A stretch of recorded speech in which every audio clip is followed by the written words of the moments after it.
Hello viewers, আসসালামু আলাইকুম। Welcome back to my channel. আজকে আপনাদের জন্য নিয়ে এসেছি সম্পূর্ণ ভিন্ন একটি রেসিপি। কিভাবে ঘরে থাকা অল্প কিছু উপকরণ দিয়ে রেস্টুরেন্টের স্বাদে মোচমোচে চিকেন রোল তৈরি করা যায়। তো আপনাদের সাথে আমি চেষ্টা করেছি সম্পূর্ণ ভিডিওতে কিভাবে এটাকে আমরা ভাজ করব, কিভাবে সংরক্ষণ করে রাখবো, সকল টিপসগুলো শেয়ার করার জন্য। তো যারা ভিডিওটি দেখবেন আশা করি টিপসগুলো কাজে লাগাতে পারবেন। তো এজন্য আমি প্রথমে একটি ব্যাটার তৈরি করে নিব, যে ব্যাটার দিয়ে শিটগুলো তৈরি হবে। তো এজন্য আমি প্রথমে এখানে নিয়েছি 1.5 কাপ পরিমাণ ময়দা, নিয়েছি একটি ডিম এবং স্বাদ মতো নিয়েছি এখানে আমি লবণ, আর আমি এখানে অ্যাড করব পানি। তো পানিটা আমি একবারে অ্যাড করব না, পানিটা আমি অল্প অল্প করে অ্যাড করে নিব, যাতে ব্যাটারটা খুব ভালো করে তৈরি হয়। ব্যাটারটা খুব ঘনও হবে না, আবার খুব পাতলাও হবে না, যাতে আমার ব্যাটারটা পারফেক্ট হয়। ঠিক ব্যাটারটা এরকমভাবে আমি তৈরি করে নিয়েছি। ব্যাটারটা কিছুক্ষণের জন্য আমি রেস্টে রেখে দিব একটা সাইডে। তো এখন আমি পুরটা তৈরি করব, এজন্য আমি প্যানে তেল গরম করে নিয়েছি, আর এখানে আমি অ্যাড করেছি পেঁয়াজ কুচি 1.5 কাপ পরিমাণে, আর এখানে আমি অ্যাড করব হাড় ছাড়া মুরগির মাংস 1.5 কাপ পরিমাণ আমি নিয়েছি, আর এখানে আমি দিয়ে দিব স্বাদ মতো লবণ। আর এ পর্যায়ে আমি এখানে অ্যাড করব মরিচের গুঁড়ো 1 চামচ, অ্যাড করব এখানে ভাজা জিরার গুঁড়ো 1 চামচ, ধনিয়া গুঁড়ো নিব 1 চামচ, আর এখানে আমি অ্যাড করে দিব আদা বাটা 2 চামচ, দিয়ে দিব সয়া সস, আমি এখানে অ্যাড করেছি 2 চামচ, আর আমরা হলুদের গুঁড়ো এখানে অ্যাড করে নিব 1 চামচ। হলুদের গুঁড়োটা চেষ্টা করব একটু পরিমাণে কম অ্যাড করার জন্য, তাহলে পুরোটা খেতে ভালো লাগবে। তো সবগুলো উপকরণ এভাবে আমি একটু নেড়ে চেড়ে দিচ্ছি, সব একসাথে যাতে খুব ভালো করে মিক্সড হয়। তো এভাবে আমি চুলায় এটাকে নেড়ে চেড়ে দিব, আর আমরা এটাকে 6 থেকে 7 মিনিট পুরটা তৈরি করব চুলায়, আর আঁচটাকে এই পর্যায়ে মাঝারি রেখে দিব। খুব বেশি আমি পুরটা ভাজবো না, তাহলে পুরটা বেশি শক্ত হয়ে যাবে, খেতে ভালো লাগবে না। তো এ পর্যায়ে আবার আমি 1-2 মিনিট পরে নেড়ে চেড়ে দিচ্ছি।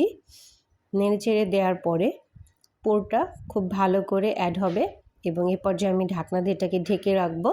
2 থেকে 3 মিনিট পরে আমি ঢাকনাটা তুলে দেখব আমার পুরটা হয়ে এসেছে কিনা। তো এ পর্যায়ে এটা হয়ে এসেছে, আর হয়ে আসলে আমি চুলোটা অফ করে দিয়ে মাংসটাকে আমি চুলো থেকে নামিয়ে নিব। একটা বাটিতে আমি পুরটা রেখে দিব, যাতে পুরটা সম্পূর্ণ ঠান্ডা হয়। আর এ পর্যায়ে আমি যে ব্যাটারটা সরিয়ে রেখেছিলাম, সেই ব্যাটারটাকে এখন আমি নিয়ে শিটগুলো তৈরি করে নিব। তো আমি চামচের পরিমাণে 2 চামচ ব্যাটার আমি প্যানে অ্যাড করব, এবং এখন আমি এটাকে স্প্রেড করে নিচ্ছি। তো সাধারণত শিটগুলো বেশিক্ষণ সময় লাগবে না, যখন পাঁচটা উঠে আসবে তখনই আমরা বুঝবো শিটটা তৈরি হয়ে এসেছে। তো 30 সেকেন্ডে বেশি সময় সাধারণত লাগে না। তো এভাবে আমি সবগুলো শিট তৈরি করে নিব, এবং এভাবে আমি এটাকে উঠিয়ে নিলাম 30 সেকেন্ড পরে। তো আপনারাও ঠিক এভাবে তৈরি করে নিতে পারবেন। আর আমার শিটটা ঠিক এরকম হয়েছে, খুব বেশি মোটাও না আবার পাতলাও না। তো এবার আমি শিটগুলোকে রেডি করে নিব। তো এ পর্যায়ে আমি পুরটা ভিতরে অ্যাড করে দিচ্ছি, আর এখানে একটা ব্যাটার নিয়েছি, খুব বেশি কিছু উপকরণ না, শুধু একটু ময়দা নিয়েছি, পানি আর একটু সামান্য পরিমাণ লবণ অ্যাড করেছি। তো ভাঁজটা আমি দেখিয়ে দিয়েছি কিভাবে ভাঁজটা দিব, আর ব্যাটারটা লাগিয়ে নিচ্ছি চারপাশে, যাতে ভাঁজটা খুব সুন্দর করে লেগে থাকে, এবং চারপাশটা যখন আমরা ভাজবো তখন যেন খুলে না যায়, তাহলে আমাদের এই রোলগুলো খুব ভালো করে গায়ে লেগে থাকবে। তো এভাবে আমি সবগুলো শিট তৈরি করে নিচ্ছি। তো এই পর্যায়ে আমার রোলগুলো রেডি। এখন আমি যে ব্যাটারটা তৈরি করেছিলাম ওখান থেকে অল্প পরিমাণ ব্যাটার তুলে রেখেছিলাম। তো এই ব্যাটারের ভিতরে রোলটা আমি একটু মেখে নিয়ে এখানে আমি টোস্টের গুঁড়ো এটার গায়ে অ্যাড করে নিচ্ছি, আর চেষ্টা করব এ পর্যায়ে হাতে এগুলোকে মেখে দেওয়ার জন্য, তাতে করে এটা খুব সুন্দর করে লেগে থাকবে।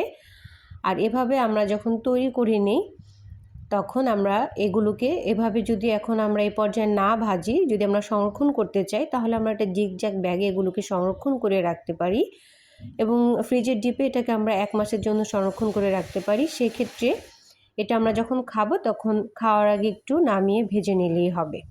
তো এই পর্যায়ে আমি চুলায় তেলটা গরম করে নিয়েছি, এবং আমার রোলগুলোকে আমি তেলে ছেড়ে দিয়েছি।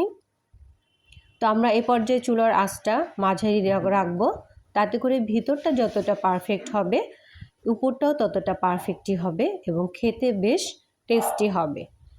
তো এই পর্যায়ে আমি এটার অপর পাশটা একটু উল্টিয়ে দিচ্ছি যাতে দুটো পাশ বেশ ভালো করে ভাজা হয়। তো এভাবে আমরা ভাজার সময় যখন দেখব যে এটা একটা ব্রাউন কালার হয়ে এসেছে তখন আমরা বুঝবো যে আমাদের ভাজাটা হয়ে এসেছে এবং মাঝে মাঝে আমরা দুটো পাশে একটু উল্টিয়ে দিব। তো এ পর্যায়ে যখন আবার কালারটা খুব সুন্দর করে ব্রাউন কালার হয়ে আসবে তখন আমি এটাকে চুলো থেকে তুলে নিব। তো আমার রোলটা হয়ে এসেছে, এখন আমি চুলো থেকে এটাকে তুলে নিচ্ছি। তো তৈরি হয়ে গেল আমাদের বেশ ঝটপট মুচমুচে চিকেন রোল রেসিপিটি।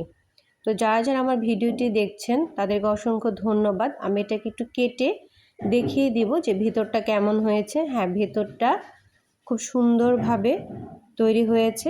তো আশা করা যায় যে আপনারা এভাবে তৈরি করে নিতে পারবেন মচমচে চিকেন রোল। আর যারা যারা নতুন নতুন রেসিপি পেতে চান তারা আমার চ্যানেলটি সাবস্ক্রাইব করে নেবেন। সবাইকে অসংখ্য ধন্যবাদ আমার ভিডিওটি দেখার জন্য। আবারও দেখা হবে। আল্লাহ হাফেজ। আসসালামু আলাইকুম।